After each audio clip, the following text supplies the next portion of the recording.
अस्सलाम वालेकुम, this is मनान फ्रॉम गो ग्लोबल। अगर आप भी बाली या जकार्ता जाना चाह रहे हैं तो मैं आपको इंडोनेशिया का वीज़ा अप्लाई करने का तरीकाकार बताऊंगा। स्टेप बाय स्टेप प्रोसेस बताऊंगा। इस वीडियो को एंड तक ज़रूर देखिएगा। इंडोनेशिया वीज़ा में कुछ कैटेगरीज मौजूद होती हैं जिसमें आपकी C1, D1, D2, आपकी किटास कैटेगरी, आपकी वर्क वीज़ा कैटेगरी होती है। लेकिन अगर आप लेयर ट्रिप के लिए, विज़िट के लिए जाना चाह रहे हैं, उसके लिए आपको 60 डेज़ की जो वैलिडिटी वीज़ा होता है वो होता है C1 वीज़ा। आप उसमें फॉल करते हैं और आप वो वीज़ा अप्लाई करेंगे। अगर आप बिजनेसमैन हैं, वहाँ पे किसी मीटिंग में जाना चाह रहे हैं, अगर आप बिज़नेस मीटिंग करना चाह रहे हैं, अगर आप किसी मैन्युफैक्चरर से मिलना चाह रहे हैं, तो उसके लिए आप D2 वीज़ा, जो मल्टीपल एंट्री वीज़ा होता है, आप वो ले सकते हैं। चलिए अब मैं आपको इसका प्रोसेस बताता हूँ कि आप स्टेप बाय स्टेप किस तरीके से आप वीज़ा अप्लाई कर सकते हैं।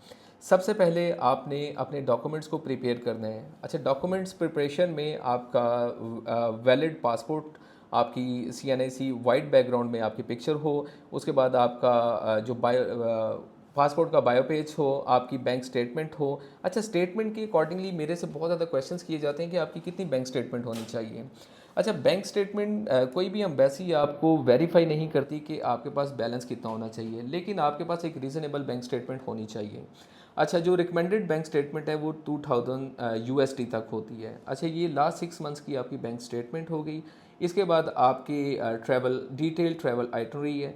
इसके बाद आपकी होटल रिजर्वेशन है, आपकी ट्रैवल टिकट, और उसके बाद आपने इन सबको PDF फॉर्म में आपने स्कैन करके अपने पास रख लेना है। बिजनेस विजिट में आपके पास डॉक्यूमेंट्स थोड़े से चेंज हो जाते हैं। जो कॉमन डॉक्यूमेंट्स हैं वो तो यही हैं। उसमें आपके बिजनेस जो कंपनी के डॉक्यूमेंट्स हैं, आपकी कंपनी की रजिस्ट्रेशन है, आपके पास अगर इनविटेशन लेटर मौजूद है वो मैंडेटरी है बिज़नेस के लिए। आप वो वीज़ा उसके लिए फिर उस कैटेगरी में फॉल करते हैं और आप वो वीज़ा अप्लाई कर सकते हैं। चलिए मैं आपको प्रोसेस बताता हूँ किस तरीके से आप वीज़ा अप्लाई कर सकते हैं। आपने गवर्नमेंट की ऑथराइज्ड अप्रूव्ड वेबसाइट, जो कि मैं लिंक में आपको लिख दूंगा, आपने उस पर जाना है, आपने अकाउंट क्रिएट करना है। उसके बाद आपने जो करेक्ट कैटेगरी है वो जिस पे आप फॉल करते हैं, C1 वीज़ा है, डैट इज़ सोशल। और आप विजिट वीज़ा के लिए आप वो करेंगे, आप अपना होम कंट्री को सिलेक्ट करेंगे। सिलेक्ट करने के बाद आपने अपने जो डॉक्यूमेंट्स हैं वो अपलोड करने हैं। अच्छा, उन डॉक्यूमेंट्स में जैसे मैं पहले बता चुका हूँ कि आपने अपना पासपोर्ट, अपना CNIC, आपने अपने ट्रैवल आइटनरी, जो होटल अकोमोडेशन है उसकी डिटेल्स, आपने सारे डॉक्यूमेंट्स अपलोड करने हैं। अच्छा, एक इम्पॉर्टेंट चीज़, आपने जो एड्रेस वहाँ पे लिखना है जो कि मैंडेटरी है, वो एड्रेस आपको पता होना चाहिए आप किस होटल में स्टे कर रहे हैं, उसका कंप्लीट एड्रेस और उसका पोस्टल कोड।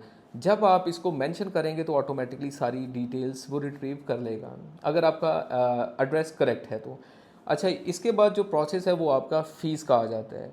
आप डॉक्यूमेंट्स रिव्यू करते हैं, अगर आपने डॉक्यूमेंट्स आपने जो इन्फॉर्मेशन दी है वो बिल्कुल करेक्ट दी है, उसके बाद अपने डॉक्यूमेंट्स रिव्यू कीजिए। और लेकिन इंपॉर्टेंट है कि आप डॉक्यूमेंट्स रिव्यू ज़रूर कीजिए और किया करें जब भी कभी कोई वीज़ा अप्लाई करते हैं। उसके बाद आप फ़ीस पे करें। फ़ीस पे करने के बाद आपके डॉक्यूमेंट्स सबमिट हो जाते हैं। सबमिट होने के बाद आपका जो डिसीजन है, C1 जो विजिट वीज़ा है उसका जो डिसीजन है वो 5 वर्किंग डेज़ में आता है। अगर आप बिज़नेस विज़िट अप्लाई कर रहे हैं और उसका जो डिसीजन है वो 5 से 10 कारोबारी दिन में आता है। अगर जब आपके पास वीज़ा आपका आ जाता है, इन केस आपका वीज़ा अप्रूव हो जाता है, आपके पास आपके ईमेल पे वीज़ा आ जाता है, तो उसके बाद आपने 3 दिन के अंदर अंदर, राइट बिफोर द ट्रैवलिंग, आपने अराइवल कार्ड सबमिट करना होता है। अच्छा, उस अराइवल कार्ड, अब बहुत सारे मुल्क इस प्रोसेस में आ गए हैं कि जब आप अपने ट्रैवल से पहले जो आपकी इन्फॉर्मेशन है आपने उनको सबमिट करवानी है। अच्छा, उसमें आपकी पर्सनल इन्फॉर्मेशन है, उसमें आपकी अकोमोडेशन, और उसमें आपका ट्रैवल इन्फॉर्मेशन है, और उसमें आपका मोड ऑफ ट्रैवल है। वो सारी इन्फॉर्मेशन देने के बाद आप उसको सबमिट कर देते हैं। वो आपको एक डिजिटल कार्ड दे देते हैं कि at the time of immigration, जब आप लैंड करते हैं जकार्ता में, इंडोनेशिया में, जब आप लैंड करेंगे तो वो इन्फॉर्मेशन ऑलरेडी उनके पास होगी और वो अराइवल कार्ड आपके पास होगा। Thank you very much.